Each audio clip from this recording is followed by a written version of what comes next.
joining us. And before we begin this evening, just a quick word regarding last night's attacks in London, where 7 people were killed and multiple people were injured. Obviously, our thoughts go out to everyone affected, but as a British person living in America, I feel compelled to address a certain theme that emerged through American coverage of this tragedy.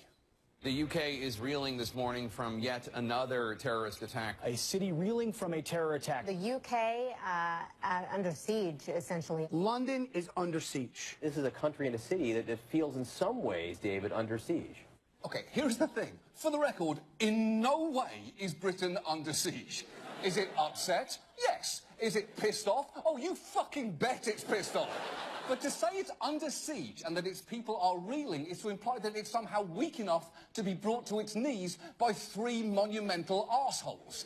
And that, as an idea, is insulting. In fact, British people were so irritated by headlines about Britain reeling, like this one in the New York Times, they took to Twitter this morning using the hashtag #ThingsThatLeaveBritainReeling to show things that, unlike terrorists, actually do have the ability to rock them to their very core, like accidental eye contact on the tube or in a lift, and when people make tea in the microwave, accompanied with a gif of a monkey screaming. Honestly, it was an uplifting demonstration of quintessentially British defiance, because the British people are never going to let terror change their way of life. And if you need proof of this, just look at this footage of people being evacuated from the scene. You see that one guy there? He refused to leave his pint of beer behind.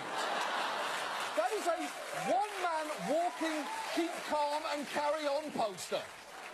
But perhaps my favourite reaction of all came from this man, who was in a restaurant and witnessed the attacks firsthand. He actually went back to that restaurant this morning to try and pay his bill and tip the staff.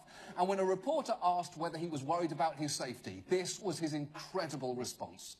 We're not going to let these people win. And I keep saying, if me having a gin and tonic with my friends, flirting with handsome men, hanging out with brilliant women is what offends these people so much, I'm going to do it more, not less, because that's what makes London so great. Yes, it is. And I sincerely hope that that guy is out on the town tonight, pounding down gin and tonics and flirting with every man he sees. To you, sir, I say this. Cheers. Cheers to you.